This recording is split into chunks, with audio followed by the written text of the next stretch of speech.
A lição de número 2 do nosso trimestre, a lição desta semana, fala sobre o livro de Gênesis como fundamento para entendermos as profecias do Apocalipse.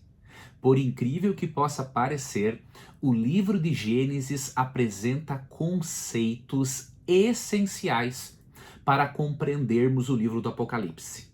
E por quê? O porquê é o seguinte: os 3 primeiros capítulos do Gênesis, em especial, tratam do início do conflito cósmico entre o bem e o mal no nosso planeta. O livro do Apocalipse lida com a questão do conflito cósmico entre o bem e o mal, tanto no céu quanto no nosso planeta. E por isso é fundamental que você e eu tenhamos alguns pressupostos, alguns conceitos iniciais do livro de Gênesis para compreendermos o Apocalipse. Isso significa que no nosso estudo do Apocalipse, além de estudarmos o livro de Daniel e outros livros do Antigo Testamento que nos oferece uma explicação da simbologia do livro, precisamos voltar às origens. Precisamos voltarmos ao livro do Gênesis. Então vamos ver agora alguns conceitos do livro de Gênesis que devem estar enraizados, diríamos assim, na nossa mente, nos nossos pressupostos teológicos, para que possamos compreendermos devidamente o livro do Apocalipse. A primeira coisa que devemos ter em mente, antes de entrarmos mais especificamente no livro do Gênesis, é compreendermos que na Bíblia Deus revela seus conceitos, revela o plano de salvação de uma maneira progressiva. No Gênesis, percebemos esse desenvolvimento progressivo do plano de salvação, tanto ali em Gênesis 3,15, quando Deus promete aos nossos primeiros pais que o descendente da mulher esmagaria a cabeça da serpente. Vemos o desenrolar do plano de salvação através dos sacrifícios realizados no Antigo Testamento. Porém, temos que ter em mente que tudo isso é revelado de uma forma progressiva. Por que devemos ter esse conceito em mente? Devemos ter esse conceito em mente para evitarmos um equívoco muito grande, que é o de pensarmos que revelação progressiva signifique uma contradição progressiva. Alguns veem, por exemplo, o Novo Testamento como uma reescrita, uma reinterpretação total daquilo que o Antigo Testamento ensina. Só que isso não é verdade. Nós vemos sim que o Novo Testamento é uma revelação mais ampla, mas não é contraditória, ok? Tanto que a base dos autores do Novo Testamento são os livros do Antigo Testamento. Se você ler, por exemplo, a carta de Paulo aos Romanos, quando ele defende a doutrina da justificação pela fé, ele faz uso de vários textos do Antigo Testamento. Então nós temos que ter em mente isso. A revelação é progressiva e não contraditória. Outro conceito que devemos ter em mente é que Deus é imutável em seus conceitos. Deus muda somente na forma de lidar com o pecador, quando o pecador corresponde aos apelos divinos. Mas Deus não muda em seus conceitos. Se Deus não muda em seus conceitos, é óbvio que ele amplia a revelação do Gênesis ao Apocalipse, mas ele não contradiz a sua revelação. E isso também pressupõe para nós que no Apocalipse há conceitos imutáveis deste Deus imutável, há conceitos imutáveis do livro de Gênesis. E um desses conceitos imutáveis que aprendemos no livro do Gênesis, e aqui já indo para a parte de segunda-feira da nossa lição, um desses conceitos imutáveis ao longo do Gênesis, do Antigo Testamento até o Apocalipse, é o amor abnegado, sacrificial e infinito de Deus. Isto aqui se constitui no centro de toda a Bíblia. Spurgeon falou certa vez, né, que um fio de sangue passa por toda a Bíblia. Para indicar o quê?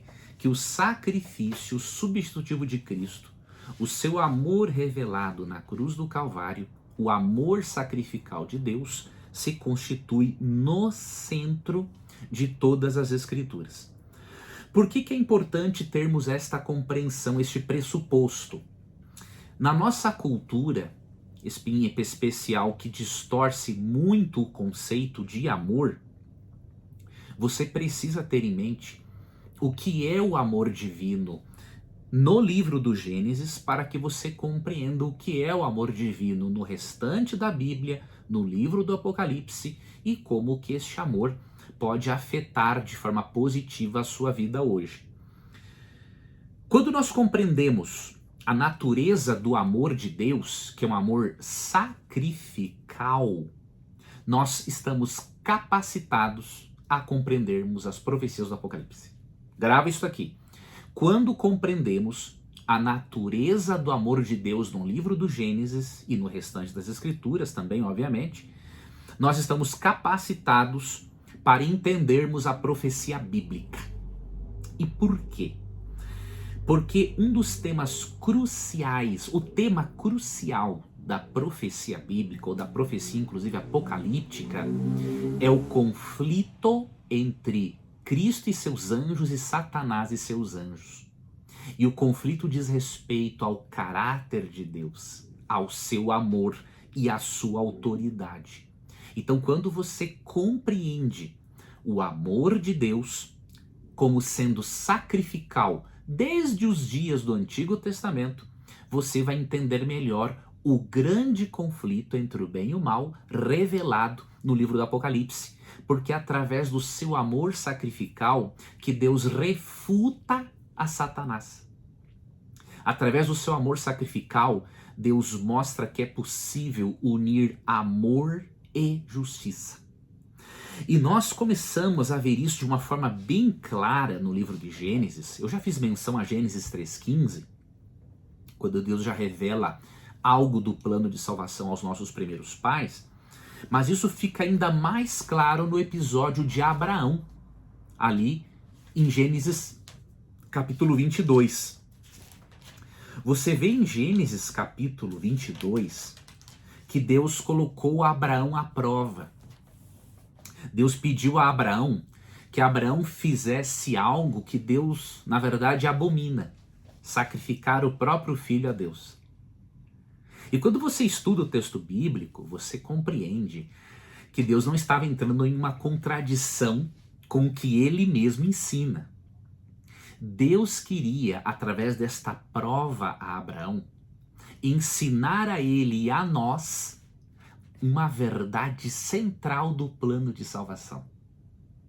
De que assim como para Abraão, seria muito difícil, mas ele estava disposto a fazer, entregar o seu próprio filho para morrer num sacrifício, foi muito difícil para as três pessoas da Trindade se separarem e uma das pessoas da divindade vir morrer na cruz do Calvário. Tem uma pergunta de Isaac quando ele está indo com o seu pai para sacrificar. É uma pergunta tão importante que Deus se preocupa em responder essa pergunta em todo o restante da Bíblia. Aqui, em Gênesis 22, vou ler aqui a partir do verso 5, é dito: então disse aos seus servos: esperai aqui com o jumento, eu e o rapaz iremos até lá, e havendo adorado, voltaremos para junto de vós. Então Abraão não queria que os servos estivessem presentes naquele momento. Tomou Abraão a lenha do holocausto e a colocou sobre Isaque, seu filho. Ele, porém, levava nas mãos o fogo e o cutelo, né, a faca ali com a qual ia sacrificar o filho. Assim caminhavam ambos juntos. Quando Isaque disse a Abraão, seu pai: meu pai? Respondeu Abraão: eis-me aqui, meu filho. Perguntou-lhe Isaque: eis o fogo e a lenha, mas onde está o cordeiro para o holocausto? Quando ele faz essa pergunta, ele estava percebendo que eles estavam indo para um local de adoração, eles deveriam oferecer um cordeiro que representava o substituto que morre pelo pecador, só que o cordeiro não se fazia presente. E interessante é que essa resposta à pergunta de Isaac, Deus vai respondendo ao longo dos outros 38 livros do Antigo Testamento e depois responde ao longo dos 27 do Novo Testamento. Ele mostra que aquele cordeiro que Deus colocou diante de Abraão, aquele animalzinho no lugar de Isaac, representava o Cordeiro de Deus, Jesus, de acordo com João 29, que tira o pecado do mundo. Através de Gênesis 22 e da prova a Abraão, Deus mostra que o centro do plano de salvação é o amor sacrificial de Deus, é o seu amor abnegado, é o sacrifício substitutivo. E o episódio de Gênesis 22 nos relembra João 3,16, que diz assim, né, que Deus amou ao mundo de tal maneira que deu seu Filho unigênito para que todo aquele que nele crer não pereça, mas tenha vida eterna. Ou seja, Abraão em Gênesis 22 amou, confiou em Deus de tal maneira que estava disposto a dar o seu filho para Deus, porque ele reconheceu que era a voz de Deus. E interessante, amigos, é que o autor de Hebreus, no capítulo 11, ao elogiar a fé de Abraão, ele diz em Hebreus 11, deixa eu ver se é o verso 17, só para confirmar, que Abraão fez isso porque ele tinha fé de que, isso, Hebreus 11, 17, ele tinha fé de que Deus, em verso 19, ó, porque considerou que Deus era poderoso até para ressuscitá-lo dentre os mortos, de onde também figuradamente o recobrou. Então Abraão, ele sabia que se Deus realmente quisesse aquilo, é porque Deus também poderia ressuscitá-lo dos mortos. Então, por meio desta fé de Abraão, por meio desse episódio, Deus nos mostra que a cruz revela o amor abnegado de Deus. E Deus acaba respondendo esta pergunta de Isaac, pai, cadê o cordeiro para o holocausto? Inclusive no livro do Apocalipse. Por exemplo, nos capítulos 4 e 5 do Apocalipse, o cordeiro aparece como personagem central. No livro do Apocalipse, um dos símbolos mais frequentes é o do cordeiro. E diz a nossa lição que Jesus Cristo no Apocalipse é chamado de cordeiro mais de 20 vezes. Então você percebe, se você estuda o Gênesis, vê o que significou para Abraão sacrificar o próprio filho em Gênesis 22. Se você compreende que em Gênesis 3,15 Deus prometeu um substituto, se você analisa o verso 21 de Gênesis 3 e vê que para Deus fazer peles para Adão e Eva, um animal teve de ser sacrificado, você começa a perceber que o centro do Apocalipse, o centro das profecias apocalípticas, é o Cordeiro de Deus que tira o pecado do mundo. Você não pode pensar que o centro do Apocalipse são as bestas, por exemplo. Os animais ali que representam poderes políticos e religiosos. As bestas, as calamidades, são apenas o pano de fundo que destacam o tema e o personagem central do Apocalipse. Cristo, o Cordeiro. Aquele que foi morto, ressuscitou, tem as chaves da morte e do inferno, tem o domínio sobre a morte, aquele que está sentado no trono, aquele que hoje é o nosso sumo sacerdote e que um dia voltará pela segunda vez para concluir o seu plano de salvação. Este é o centro do Apocalipse. Então você percebe como é importante termos esses pressupostos do Antigo Testamento e do Gênesis para entendermos o Apocalipse? Um outro conceito básico do livro de Gênesis que devemos trazer para o nosso estudo do Apocalipse é a doutrina do pecado original. Você só compreende o conflito cósmico entre o bem e o mal no livro do Apocalipse se você compreender a doutrina do pecado original como revelada em Gênesis, por exemplo, capítulo 3. Né? A doutrina do pecado desempenha um papel fundamental na compreensão das profecias e na compreensão de toda a teologia cristã. Porque se não existe pecado, do que você e eu precisamos ser salvos? Simplesmente perde o sentido, né? Então, para você entendermos o plano de salvação, é fundamental conhecermos a doutrina do pecado.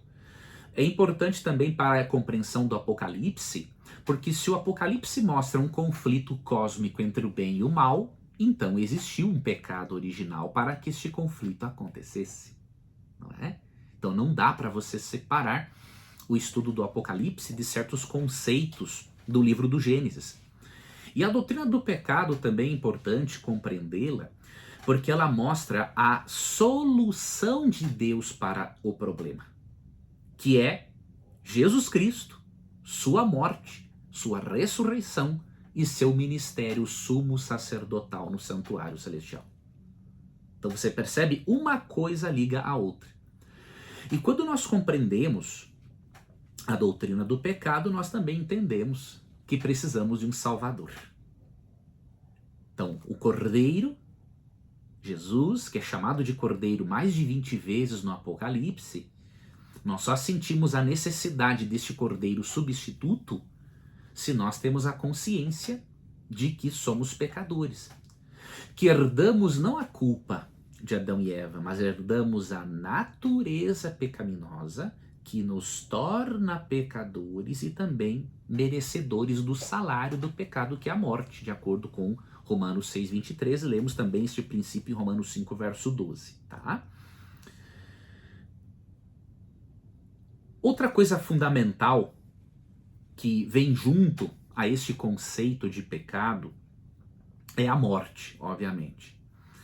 Muitas pessoas dizem que a morte faz parte da vida, mas biblicamente não é assim. Biblicamente a morte é uma intrusa. E eu vou lhe mostrar em Gênesis 2, 15 a 17, que a morte não faz parte da vida. Ela está presente sim na realidade da vida, mas não era planos de Deus que a morte fizesse parte da vida. Quando Deus criou nossos primeiros pais e deu-lhes livre arbítrio, ele lhes disse o seguinte em Gênesis 2, 15 a 17, ó. Tomou, pois, o Senhor Deus ao homem e o colocou no jardim do Éden para o cultivar e o guardar. E o Senhor lhe deu esta ordem: de toda árvore do jardim comerás livremente, mas da árvore do conhecimento do bem e do mal não comerás, porque no dia em que dela comeres, certamente morrerás. Quando o texto diz que Deus deu uma ordem, aqui nós já percebemos que a imortalidade dada a Adão e Eva era condicional. Havia uma condição para eles permanecerem imortais: obedecerem à ordem de Deus. E a ordem era não comer da árvore do conhecimento do bem e do mal. Porque Deus avisou que no dia em que eles comessem, eles morreriam. Não que morreriam no exato dia, mas se tornariam mortais a partir de então, e um dia a existência deles chegaria ao fim. Então você percebe a morte, como vemos, quando vemos a queda dos nossos primeiros pais em Gênesis 3, a morte é apresentada como uma intrusa. E em 1 Coríntios 15, tem uma outra definição, tem uma definição do que é a morte, que também nos ajuda a percebermos que a morte não era para fazer parte da vida. Aqui, ó, em 1 Coríntios 15, versículo... Tem um versículo aqui que fala que o último inimigo a ser destruído é a morte. Deixa eu ver aqui o verso em específico. Eu estou acostumado a ler aqui 1 Coríntios 15, 51 a 55, mas tem um verso aqui em específico, aqui ó, versículo 26, ó. O último inimigo a ser destruído é a morte. Então a morte, ela é uma intrusa, ela é uma inimiga e ela não faz parte da vida. Mas após o pecado, o que aconteceu? De acordo com Gênesis 2, 22 a 24, nossos primeiros pais, ao se tornarem pecadores, foram separados da presença de Deus e da árvore da vida. Gênesis 3, 22 a 24. E como resultado, nossos primeiros pais e nós também nos tornamos mortais. Porque perdemos a conexão direta com a fonte de vida que é Deus e perdemos o acesso à árvore da vida, na qual Deus colocou o seu antídoto, diríamos assim, os nutrientes necessários, diríamos assim, para a manutenção da nossa eternidade. Tá ok? E quando a morte, amigos, passa a se tornar parte da vida, né? Na verdade, desta realidade presente, mas não era propósito de Deus que fosse parte da vida, a morte trouxe consequências terríveis desde o início, especialmente para os nossos primeiros pais. Se hoje nós ainda sofremos com a morte, mesmo estando, entre aspas, acostumados a ela, você imagine o quanto Adão e Eva sofreram quando ali em Gênesis capítulo 4, um filho matou o outro. Não tem como imaginar a dor dos nossos primeiros pais. Por isso, amigos, que Adão viveu pouco. Se você parar para analisar, a Bíblia diz que ele viveu 930 anos. Só que Adão comeu da árvore da vida. Agora, por exemplo, Matusalém, que não comeu da árvore da vida, estava assim, tinha uma influência em sua hereditariedade da vitalidade de Adão, que comeu da árvore da vida, mas Matusalém viveu 969 anos. Então, se você parar para analisar, Adão viveu pouco, porque ele comeu da árvore da vida. Então, a angústia que ele experimentou foi algo assim indescritível. Encurtou realmente a vida dele, mesmo ele tendo comendo da árvore da vida, ele não viveu muito dentro do contexto no qual ele estava, né? Poderia ter vindo muito mais, tá?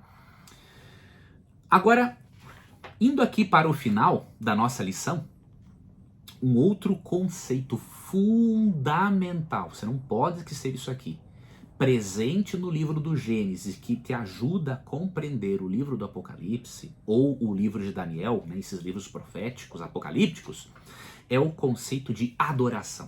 Aqui está o detalhe. Esse mesmo conceito aparece, óbvio, em toda a Bíblia, mas como ele aparece no Gênesis, é muito importante você compreendê-lo como aparece no Gênesis, para que você compreenda como esse mesmo conceito aparece no Apocalipse. Você percebe? Deus, como ele se revela progressivamente e de uma forma, ele vai ampliando a revelação, ele até repete certos conceitos de uma forma diferente, porém mais ampla. Então você tem que entender o tema da adoração em Gênesis 3. Ele vai se desenvolvendo ao longo da Bíblia, mas ele atinge o seu clímax de desenvolvimento também no Apocalipse. Então, para você entender lá o Apocalipse, o que significa adoração, você tem que começar a estudar no Gênesis. Tá? Eu até vi esses dias um vídeo na internet, né, um reel de um rapaz bem intencionado falando que para ele deveria se começar a estudar a Bíblia pelos evangelhos, né? É um método de estudo válido. Você pode começar a estudar a Bíblia por qualquer um dos seus livros. Isso aí você pode variar de acordo com o ano, com a sua disposição do momento, não tem problema nenhum. Mas numa coisa eu discordo. Eu acredito que a melhor forma de estudar a Bíblia é partir realmente do princípio. Né? Que adianta, por exemplo, eu estudar os evangelhos se eu não sei do que eu preciso ser salvo. Se eu não conheço a história dos nossos primeiros pais, como que Deus criou o mundo perfeito, como foi a queda, né, para eu apreciar e entender devidamente o plano de salvação, eu preciso entender a doutrina do pecado. Então esse adendo eu acho que é importante nós considerarmos. Mas vamos lá. O conceito de adoração. Por que o conceito de adoração é importante nós compreendermos? Porque é um conceito chave no Gênesis, em toda a Bíblia, mas especificamente no Gênesis e no Apocalipse. Olha que interessante. Em Gênesis 3, 1 a 5, Deus foi questionado por Satanás. A autoridade de Deus foi questionada por Satanás. Em Gênesis 3, 1 a 5, Satanás chegou a alegar que Deus estava mentindo. Então isso é muito sério. Agora, olha o paralelo, por exemplo, deste conceito de adoração em Gênesis 3 com Apocalipse 12. Em Gênesis 3, Satanás ilude Eva, depois ela acaba também, Adão aceita, né, ser enganado, diríamos assim, aceita pecar de uma forma totalmente de responsabilidade dele, ele não foi pressionado a isso. E você vai para Apocalipse 12, lá é dito que Satanás engana o mundo inteiro.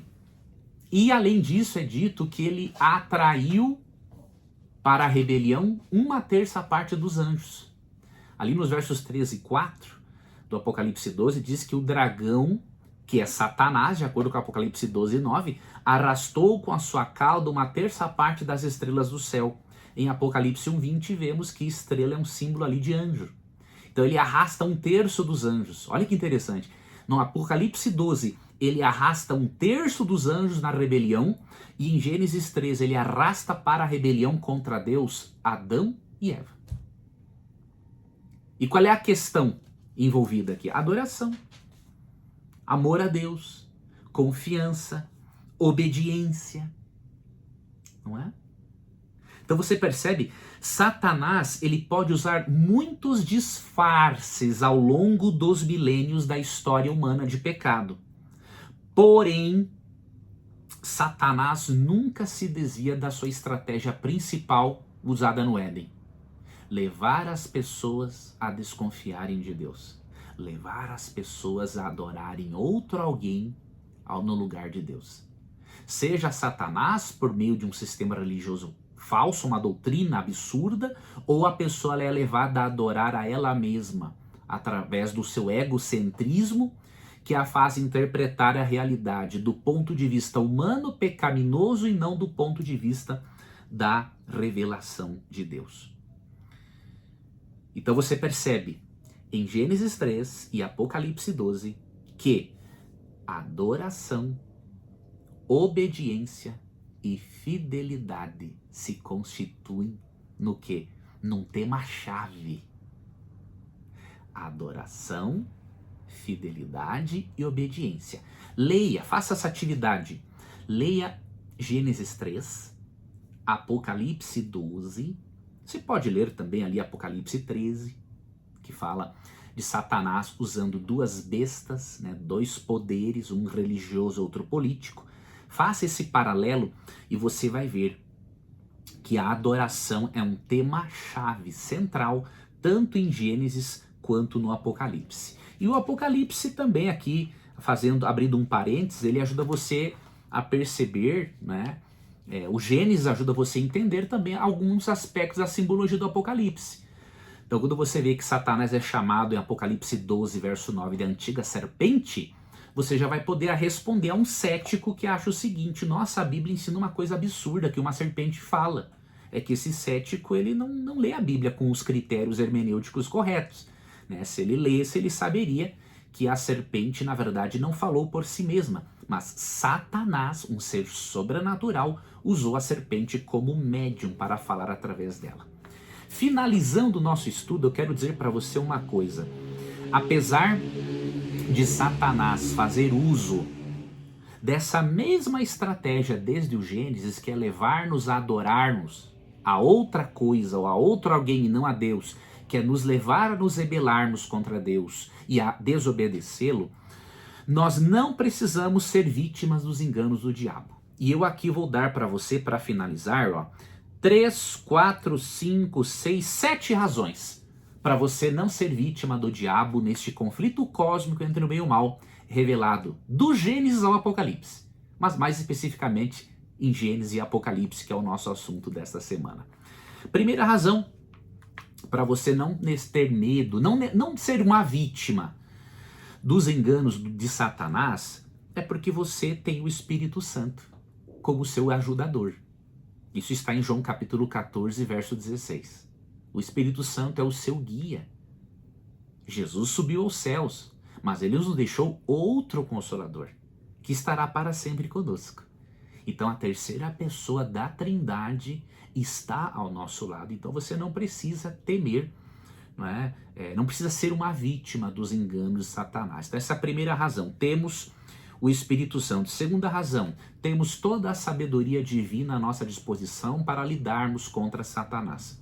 Tiago 1,5 diz que se nós sentirmos falta de sabedoria, é só pedirmos para Deus, que a todos dá de uma forma liberal. Terceiro motivo, nós temos a Bíblia. No Salmo 119, verso 105, é dito que lâmpada para os nossos pés é a palavra de Deus e luz para os nossos caminhos. Jesus Cristo se utilizava da Bíblia para apoiar qualquer coisa e para guiar a vida dele. Então nós temos, além do Espírito Santo, além da sabedoria divina disponível, temos a Bíblia para orientar-nos. Temos como uma lâmpada, né? Até Pedro fala que ela é, 2 Pedro 1,19, ela é como uma candeia que brilha em lugar tenebroso. Tá? Então você tem a Bíblia à sua disposição. Quarta razão, para você não ser vítima dos enganos de Satanás, você tem à sua disposição a armadura espiritual de Efésios capítulo 6. Temos uma armadura completa para sermos soldados de Cristo totalmente preparados para a batalha contra as forças do mal. Então leia Efésios capítulo 6. Quinta razão, temos a oração, o recurso da oração. A oração tem muito poder. E Romanos 12:12 diz para sermos perseverantes na oração. Por quê? No conflito cósmico entre o bem e o mal, mesmo que não conheçamos todos os detalhes, nós estudamos algo a respeito no trimestre passado, a oração tem um poder de restringir o poder as forças do mal. Então, tenha uma vida de oração. Outra razão para não sermos vítimas dos enganos do diabo, nós temos a proteção dos anjos, né? O que diz o Salmo 34:7? Perto está o Senhor, ou melhor, o anjo do Senhor acampa-se ao redor dos que o temem e os livra. E Hebreus 1,14 diz que os anjos são espíritos ministradores enviados a serviço da nossa salvação. Então contamos com o apoio, com o ministério dos anjos. E a sétima razão para não sermos vítimas dos enganos de Satanás e sairmos derrotados no conflito contra o mal, o Cristo vivo e que voltará, ele venceu Satanás definitivamente na cruz. Isso está em Colossenses 2:14 e 15, e Apocalipse 1:18 nos diz que ele tem as chaves da morte e do inferno. Ele tem as chaves da morte e da sepultura. E Apocalipse 22:20, ele termina as suas palavras na Bíblia, Jesus termina as suas palavras na Bíblia dizendo: eis que venho sem demora. Então você tem todos os recursos disponíveis para ser vitorioso no conflito cósmico entre o bem e o mal. Obrigado por você ter acompanhado esta lição. Eu espero que você tenha gostado. Me diz aqui nos comentários o que você achou. Eu quero também que você me diga nos comentários se você tem mais alguma dúvida, alguma sugestão para próximos vídeos. Além do vídeo semanal da lição, eu quero postar para você outras coisas. Então você pode me sugerir também. Destaco para você que eu estou aí preparando uma comunidade para estudo das profecias e de textos difíceis da Bíblia. Em breve eu estarei mandando informações para você. Eu agradeço muito a todos que responderam à pesquisa que eu fiz. Contar com a opinião de vocês é muito importante. E eu espero ter o privilégio e ter a honra de ter a sua participação nesta comunidade quando a mesma for lançada nas próximas semanas. Tá? Não deixa também de compartilhar esse vídeo com outras pessoas e de curti-lo. Quando você faz isso, você demonstra para o YouTube que o canal é relevante e assim ele envia o vídeo para mais pessoas. Siga-me também, clica no sininho que está acima, ative as notificações, porque aí eu posso manter você informado sobre outros conteúdos. Que Deus abençoe a sua vida ao longo desta semana e nos veremos então na semana que vem neste próximo estudo. Um abraço e até lá.